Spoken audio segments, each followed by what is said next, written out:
Monarch Nation, we are here on a Sunday to talk about Old Dominion football. Last night, we went to Coastal Carolina, had some explosive offense, but the Monarchs lose. We're going to talk about it. Gary, how are you doing? I'm doing all right. At least the Jags got me a W this afternoon somehow, some way. But interesting game yesterday. Not at all what we expected or had tried to handicap for this one. Uh, Came in like, all right, is the offense going to do anything? And I guess while we were watching the offense, the defense kind of went in reverse a little bit on us. But happy to have a chance to talk about it before we go to Georgia State. Yeah, so Aaron is not here. Him and his lovely wife are on their anniversary vacation. So shout out to them. Hope they have a great trip. But I'm going to start with Aaron's recap of the game first. So he says, last night there were a number of things that foretell a bright future for Old Dominion football. Redshirt freshman quarterback Colton Joseph takes a step forward. Lots of opportunities for continued improvement.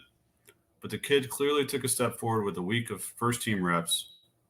Devin Roche shows when he gets his hands on the ball, he's explosive running the rock and is a difference maker. Unfortunately, way too many back-breaking penalties, and the defense shows it continues to be allergic to Ethan Vasco. Here's to a good week of practice, build on this week's positives, and get a dub in Atlanta next week. So, shout out to Aaron. He is not wrong. I don't know how we want to go through this game, but the one thing I want to highlight is about 3 minutes left to go in the second quarter to 3 minutes to go in the third quarter. Coastal absolutely dominated us. The score was 17-7 before that period. At the end of it, it was 35-17. They made better adjustments at halftime, and it took us too long to kind of react. It's that middle 8 time frame that we haven't talked about this year, but we've talked about in the past. Of the last 4 minutes of the first quarter, first 4 minutes of the third quarter, and it just like that's where you can make and break games. And in this case, Coastal definitely broke us. Yeah, but let's talk about this offense because we've been crushing this offense all season long, and they deserve a lot of credit for the play last night, especially early on. I thought the play calling in the first drive was fantastic. We saw a lot of balance, rushing and running and passing last night, something we haven't really seen a whole lot of this season. And we were finally taking advantage of the middle of the field, and it was a beautiful thing to see. And a lot of that credit should go to Colton Joseph. He had the dynamic that just we don't have.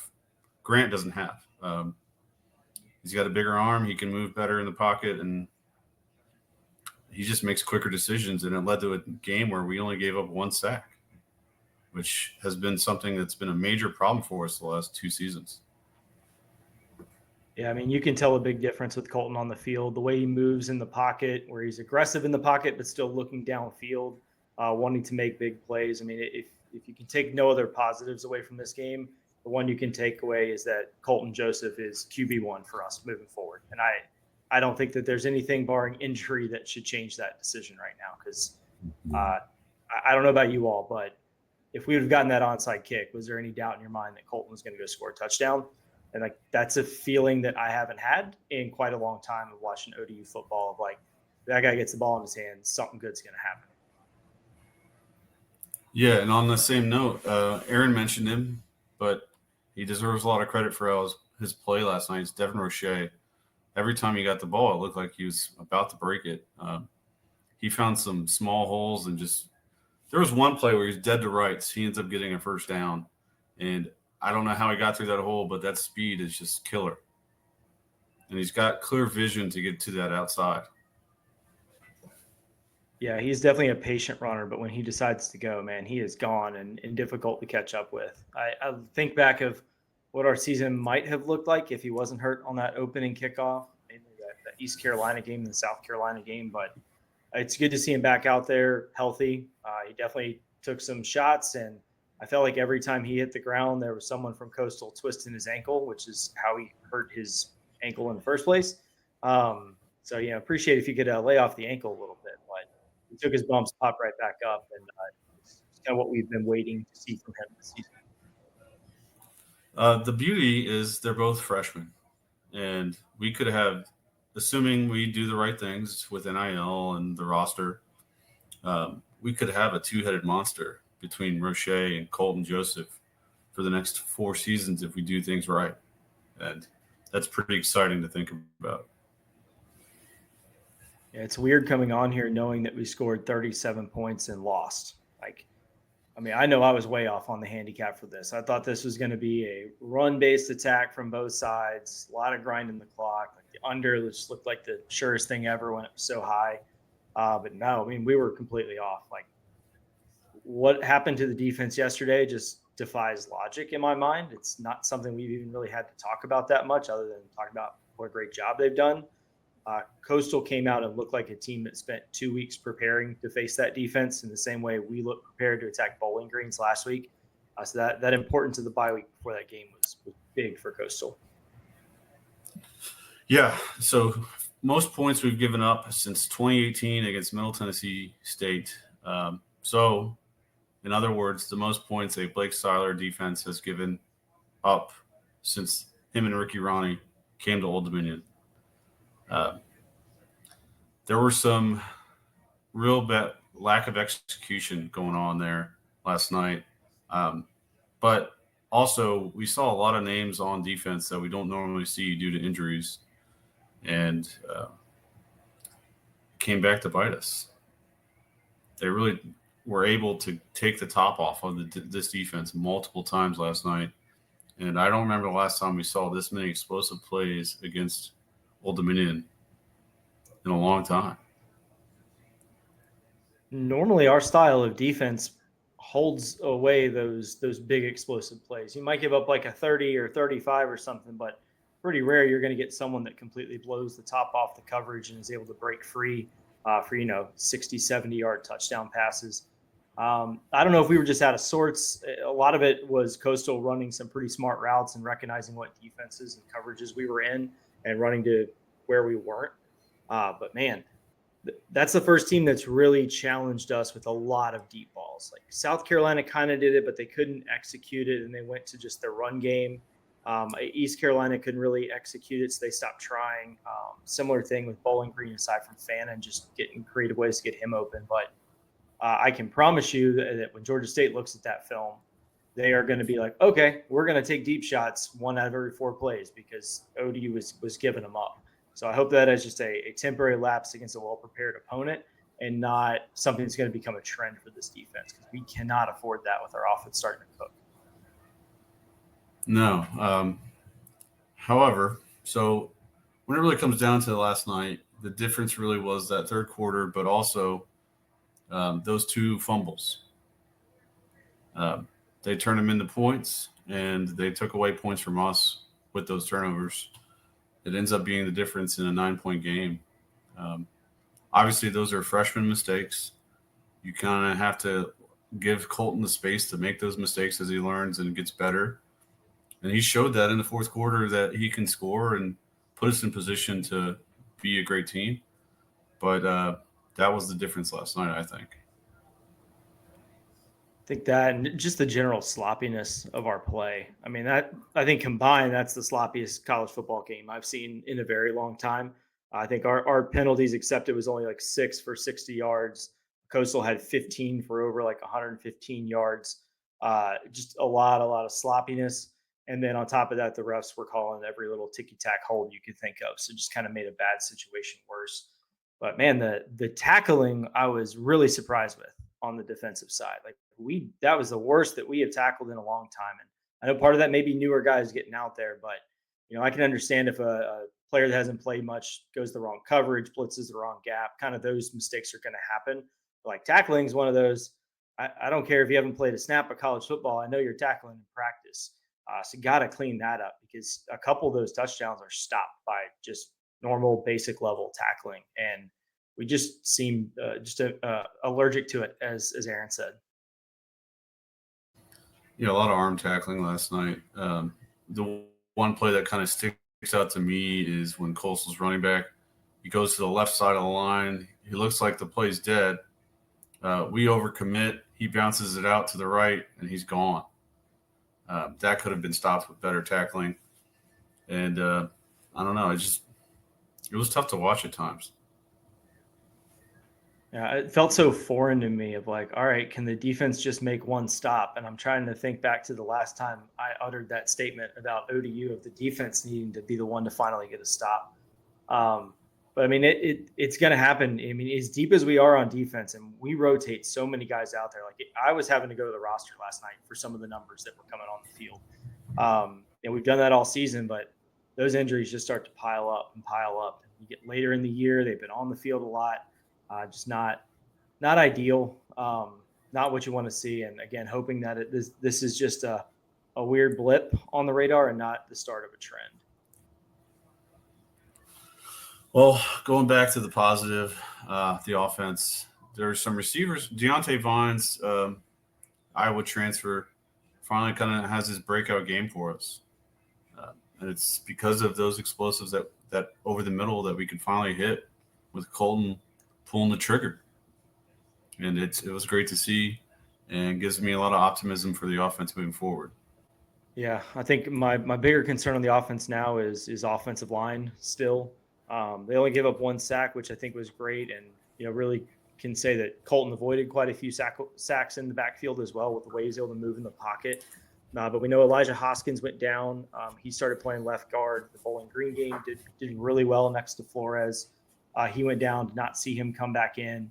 Santana Saunders went down for a while. I know he missed a couple plays, but then he was back in towards the end of the game. So we're still shuffling a lot of guys on the line, and now we've got potentially a starter now also out. So there's going to be likely someone new having to step in there before we go down to Georgia State. So we're worried about that O-line, but I am less worried about it knowing we have a quarterback that can move in the pocket that well. And also just the offense that we've been running the last two games has been very different than the first part of the season. Guys are closer together. We've got more two-back sets, three wide receivers with a tight end. Just seeing a whole lot more of that right now. And that can help you a good bit when your offensive line is struggling a little bit to find itself. Yeah, injuries as a whole is kind of something I'm worried about with. I mean, we saw Koa go down last night, and Koa has played fantastic this season. It did seem like most of our linebackers kind of stepped up and did their job, but that would be a tough injury to recover from if we don't have Jason and Koa. Yeah, I mean, Koa was the conference leader in tackles going into that game. We have the top three leaders for tackles in our conference. Koa is not one you want to miss because, man, he's done such a good job stepping in, directing that defense, making big plays. Hopefully that's just something minor, and he's good to go next week. So wishing him the best. But at one point last night, we didn't have a single original starting linebacker or starting safety on the field for us on defense. It's like we were missing some guys, but a lot of young talent got a chance to step up, and some of them I think made a pretty good showing last night despite the loss. Yeah, I'm continually impressed by Jalil Culbra's play. He continues to grow as a player and surprises me every game with what he's doing. And All right. Michael Devereaux, I don't know if he's played a whole lot this season, but he had 2.5 tackles for a loss last night. So he did a good job stepping in there at linebacker too. Just to get the bearings a little bit, I think. I mean, if we are going to have guys that have been starting miss the next game, at least they'll get a full week with the ones, which will be very helpful as we kind of saw with Colton this week. All right, so we did do our fan calls. We got one from the Duke of Discipline. All right, Garrick. Gentlemen, bought into the hype of this team and believe and still do believe that there's plenty of talent. However, none of us could have predicted how many dumb mistakes we would make in critical times of the game. Just some young, dumb mistakes that proved costly, especially at the end of the second quarter by Colton. Just really killed us there in the long run. While some stats did look good, Coastal did make better adjustments going into the second half and controlled the ball a hell of a way more. Best news is the East is completely wide open with JMU going down. So got to refocus. Every game's a must-win. Right on. All right. Thank you Oh, for calling in, Garrick. Lack of execution. I mean, Ricky talked about it in the post game. We didn't lose because of a lack of effort. It was all about execution, our lack of execution. And he notes there were some coaching mistakes as well. I'm guessing he wants to take back that penalty he accepted that allowed them to go for it on fourth again after after the field goal. yeah, that's a hard call to make though, because I think everyone got on him from the East Carolina game of declining the penalty and letting East Carolina kick the field goal in a 3rd and long, especially with the way the defense looked like. I don't know. That's a tough one. I'm not going to go at him for that one. There are definitely some other things you can look at throughout the game though, that you point to of kind of what are you doing situation. Yeah, there was also a very short 4th down play we could have went for it on, and I know a lot of fans have wondered why we didn't go for it. We punted it and kind of changed the remainder of the game. They were able to kill the clock and put us into a position where we had to onside kick it. Yeah, I think the only downside there is if you go for it and you don't get it, the game is over right then and there at that spot. So punting kind of gives you more outs as you go down the road, but it's a tough one either way. You're already in a weird situation because your defense is not performing the way that they have this season. You're down some guys. That's a tougher call, I think, than just it looks on the outside. Yeah, definitely. And hindsight's 2020, right? So it's easy to question the decisions after they've been made and didn't work out in the end. All right. Yeah, I don't know any other hits you want to – anything else you want to hit on this game? Yeah, I mean, a couple guys on the defense did have a good night. I know DeJuan Griffin forced a fumble at some point during this game. That's the first time I've seen him click up in the stat sheet. Koa's brother, Seth, had 3 tackles. He was in there. He had half of a tackle for a loss. Chris Trinidad was battling last night. He ended up with half a tackle for a loss, I think 4 total. He had 2 quarterback hits, though, so he was causing some havoc in the backfield. Just kind of thinking back on the pass rush, there were a lot of things in the Coastal game that were similar to Bowling Green in that we were dialing up blitzes. We just weren't able to get there fast enough. And with Bowling Green, I thought they did a good job of just picking guys up and creating more time and Bazelak moving in the pocket. This was much more of Coastal recognized that the blitz was coming and basically had a quick 1-read snap for a quick pass. And no matter how many guys you bring, you just weren't going to get there fast enough. And they were able to burn us on that a few times.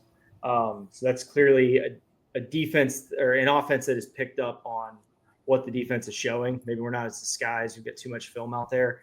But the pass rush was coming. They were dialing it up. The ball was just out of Vasco's hands so fast that wasn't much we could do in those situations.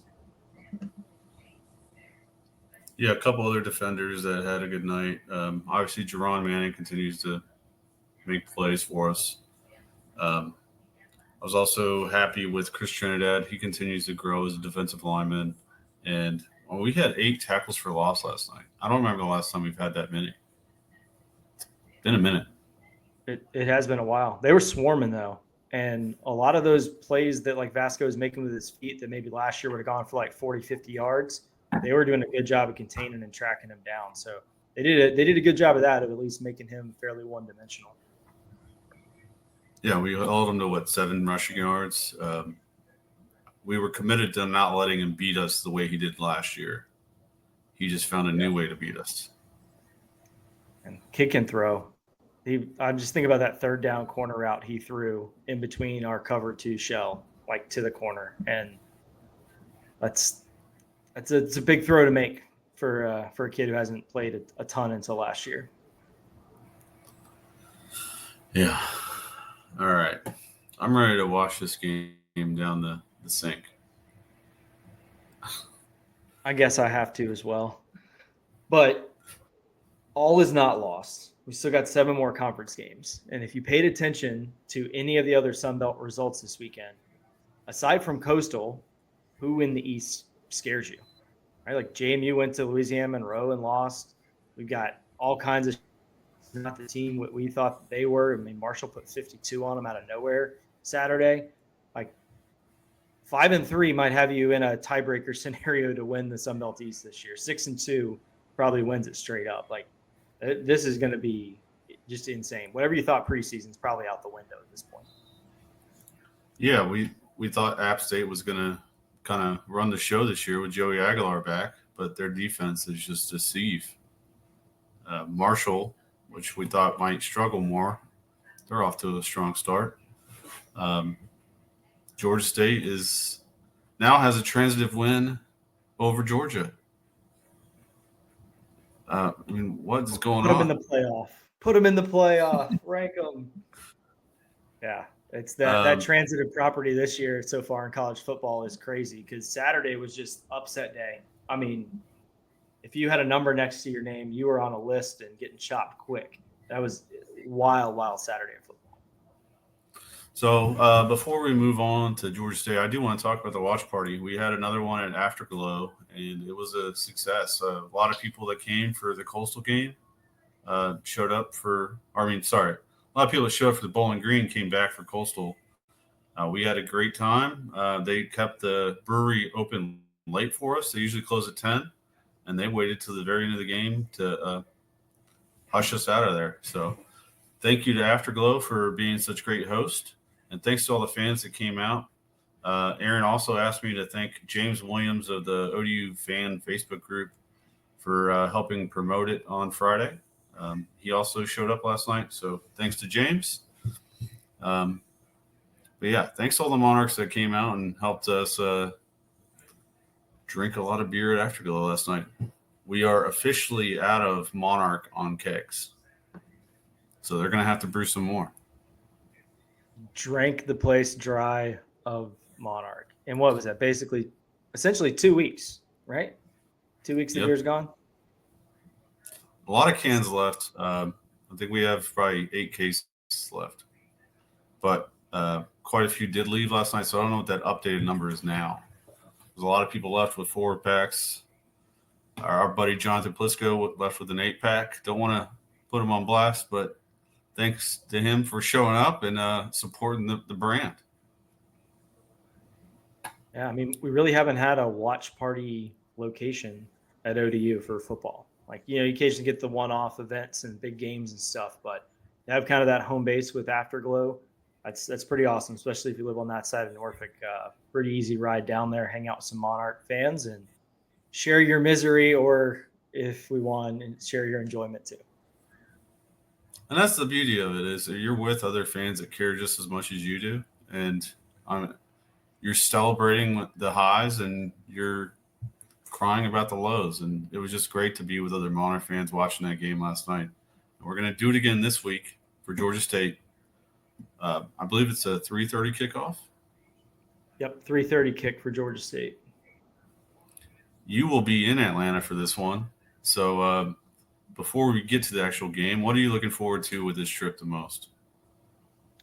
Well, the stadium they play in, the old Turner Field, it's an interesting place to catch a football game. But I think what I'll most look forward to is, like, as a fan there, you can basically sit right on top of the action, like front row, second row. You can go sit on the old first base line where the dugouts used to be, and you get a good view of the game. But I think as like thinking from a football sense, I'm most excited about this offense, man. Like getting to able to see it and probably hear it a little bit through the wall again, like at Bowling Green.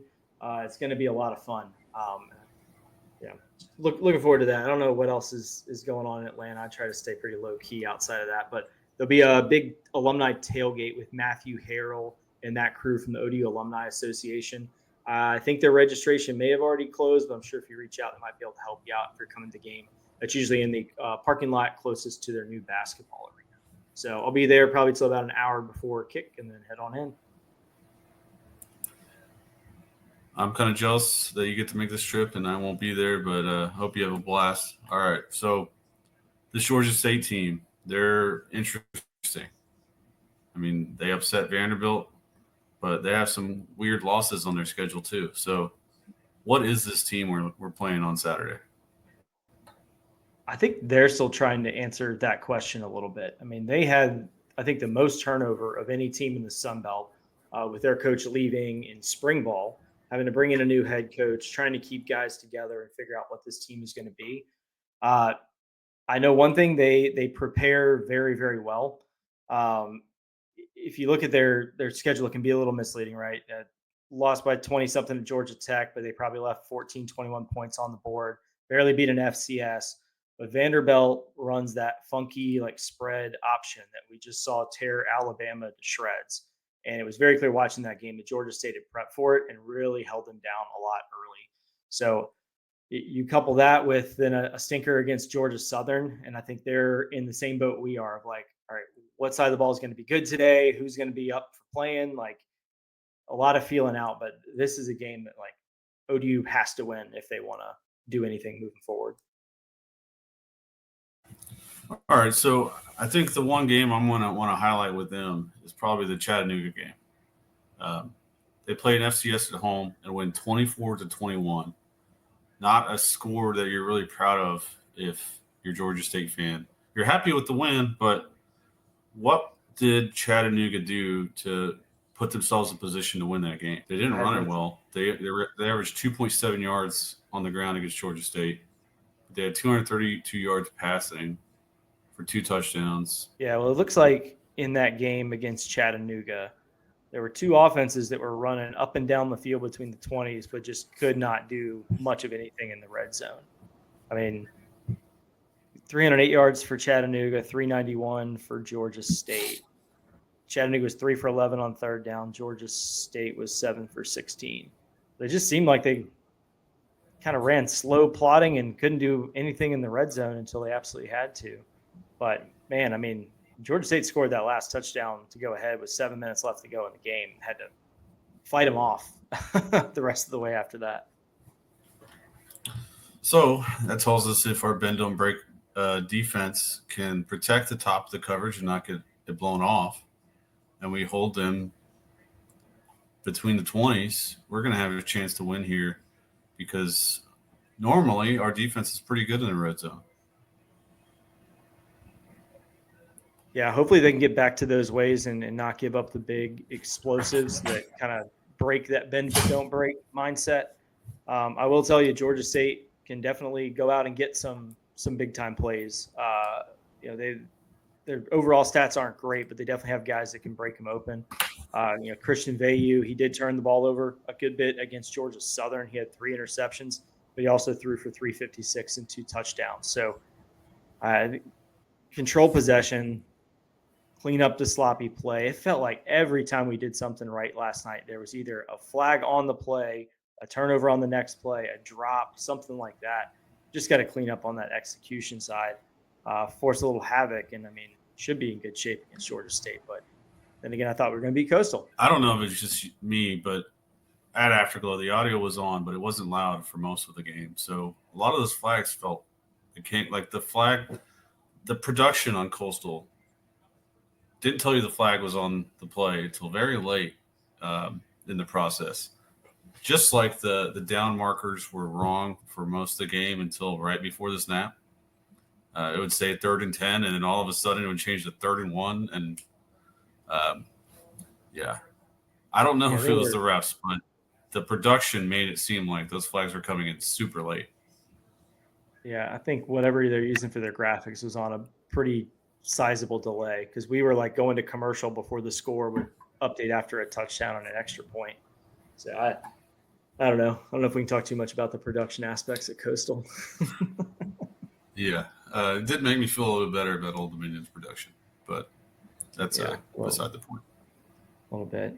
It's curious to see that you usually get pretty good sight lines for the productions out of Georgia State because some of the camera wells are so close to the field. Kind of like where like second base would be, like the pathway from first to second base is where those temporary bleachers are, and they're only about 10 or 15 rows, and they put camera wells right behind them. So you're like kind of a perfect spot to see the game. So hopefully it looks good for y'all watching. Yeah. I think all of Monarch Nation is excited to see the second, I guess it's the third start, but the second real start for Colton with 2 weeks with first team reps for the offense.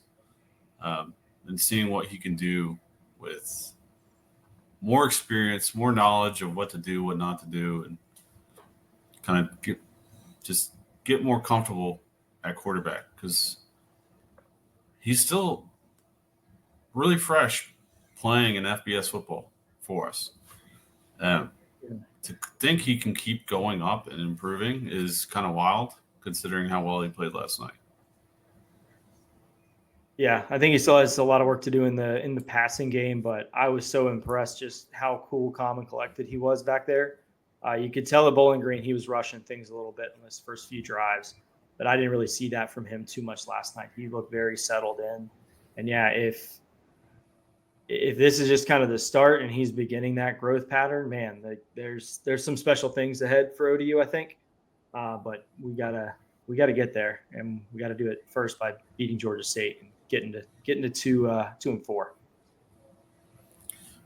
One thing I would like to see in this game, I've been asking for all season, and I still haven't seen it, is more rotations at receiver. Kelby Williams is a talented receiver, and he is not really seeing the field. We don't know what's going on in practice or with injuries, but we just have to presume he's just not getting snaps. And until we know more, that's all we can really say. We only had 3 wide receivers with a reception last night. That was it. And how many actually got snaps? It wasn't many because for the most part, we run Miles, Vines, and Page out there for most of the game. I know Peanut Houston got in late, but for the most part, it's been those same 3 receivers all season. Yeah, I didn't see a whole lot of rotation there. I don't know what's going on with Dom Dutton. I don't know if he's got an injury or what's going on, but that felt like the team to bust out one of those streak attempts for Dutton, the screen streak or whatever it is. Especially late in the game when you need to score fast. We showed the capability to go over the top on them, and we just didn't take that shot late, and for whatever reason. Yep. Well, maybe we're holding it for this particular game against Georgia State, and then we'll roll it out. Georgia State won't know what hit them. It'll be 21-0, and then the game just ends right there. There's not a chance for any kind of comeback or anything like that. That would be ideal. I hope we're not holding anything back at this point with our record being what it is. We need to, just unload the clip every game. I don't think we're holding anything back at this point. I think starting with Bowling Green, anything we wanted to put out there, we have put out there. Now we have to go adjust and fix those things and keep getting better. But I really like the 2-back looks, bringing some receivers closer to where the ball's being snapped. Like those are all things that can then help set you up to then go deep outside and go back to that kind of double stack looking offense a little more. We saw some pre-snap motion this week, which it's not the norm these last 2 seasons, but it is nice to see. Yeah, it's a good way to help a quarterback who hasn't played a ton, like determine man zone. Like you get that, you rule out half the defenses, you can figure something from there. But I love it, and I think we should have been doing it a long time ago. Yeah, so hopefully we see more of that this week, and hopefully we continue to. I don't know. We continue to the last couple games with the success in the running game, getting to the outside, and that needs to continue because that is where the yards are in the running game. We ran well last night, I thought. I think we had to go away from it given the game conditions, and Roshabian back was fun to watch. I saw Tariq Sims get out there a little bit, Bryce Duke. I know Aaron Young played early, but I did not see him come in later, so I hope that's not a bad sign. I hope that's just hey, we're going a different way with the offense for a little bit. But, yeah, Georgia State will give up some runs too. Like they're susceptible on the ground and in the air, but they're going to be ready for us. I can promise you that, and they're going to be 1 week fresher than we are coming off a bye. To be honest, they're a lot fresher than we are. They've had 2 games in the last – this will be their second game in 4 weeks. we will be in our third straight road game coming off our bye. So it's a very different tale for these two teams on freshness and recovery. But with this offense, the way it's looking, if we can just keep growing it and the defense can get a little bit better this week, it could be beautiful. And you get the defense to where it was the first 4 games and the offense to where it was last week, and that's a dangerous team to go play. But we are still yet to line those things up at the same time. But I feel like we're slowly getting closer, slowly lining it up, and we'll find out. That game on Saturday is going to tell us a lot about where we are as a team, and like what's actually realistic ahead of us. All right, so I think we're ready for predictions. I don't want to rush it, but what do you think? I'm good to go with predictions. The line's going nuts right now. All right, so line opened at 4, you said? Yeah, I dropped at 4 at Circa and Pinnacle and got smoked down to 1. All right, so the Sharps like us early. I'm going to start with Aaron's prediction. He sent us earlier today. So this is from Aaron. There's a slight breeze projected in Atlanta next Saturday. Ethan Sanchez displays uncanny power and accuracy by calling right upright and bangs a 50-yarder to beat the Panthers. Go Monarchs. The 50-yarder's back, folks. The 50-yarder is back. He's getting prescriptive on that thing, too, off the right upright and in from 50. That would be amazing. That would be amazing. I think you were last time, or I was. I don't know. I can't remember. I'm good to go, though. All right. All right, let's hear what you got. Yeah. So I'm more inclined to believe that this defense yesterday was a blip. It was guys going down, bad combo, team that runs a good offense, a quarterback that's built for beating this defense. I think they come back in a big way. I think we get a couple guys back healthy that may have missed a good portion of that game. And I like the way that they line up against Georgia State and what they're trying to do with some of their RPO game. Offense, like I don't think it's going to be a 37-point output like it was last week. They're probably going to revert back to the mean a little bit, but that mean is much higher with Colton Joseph at quarterback. So I think this one is going to be 28-24 Old Dominion. I like it. I'm going to stay away from point projections and overs and unders because I was also very wrong last week. So I said under. I said we'd win. Both were very wrong. So I am going to go with Old Dominion with the win. Simple money line bet here. I just think back to what you said about Bowling Green and how much this team was excited for Colton to win that game. And it was clear last night they were excited to play with him. And he obviously gave that offense a huge jolt of energy. And he's the right guy to lead this team moving forward. And putting my trust in Colton, he's going to win this game for us. With his the vibes are good on the offense for the first time in a while. Yeah. It's weird to go into a game more confident about the offense than the defense. I'm trying to remember the last time that happened. Like, I'm serious. I don't know when the last time that happened was. Well, I know when it was. It was under Bobby Wilder. It's been a while. Yeah, I'm maybe sure maybe that first season with Zach and Ollie Jennings, we were feeling pretty good about that offense. I don't know. Yeah, I think we felt good. I don't know if it was good. Maybe early that season. Yeah. Well, we're already at Georgia State. It doesn't get any easier from here. You got to come home and you got to come home and play a good Texas State team that definitely has a good offense. There's no question there. And then turn around quick for Georgia Southern, who sometimes look good, sometimes look bad. Like it's a long run until the next bunch of days off. So they are in the thick of it right now.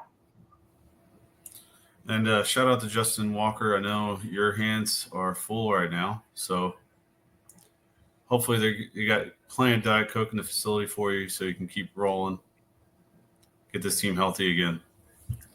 I think that's all for us. It's a short one this week.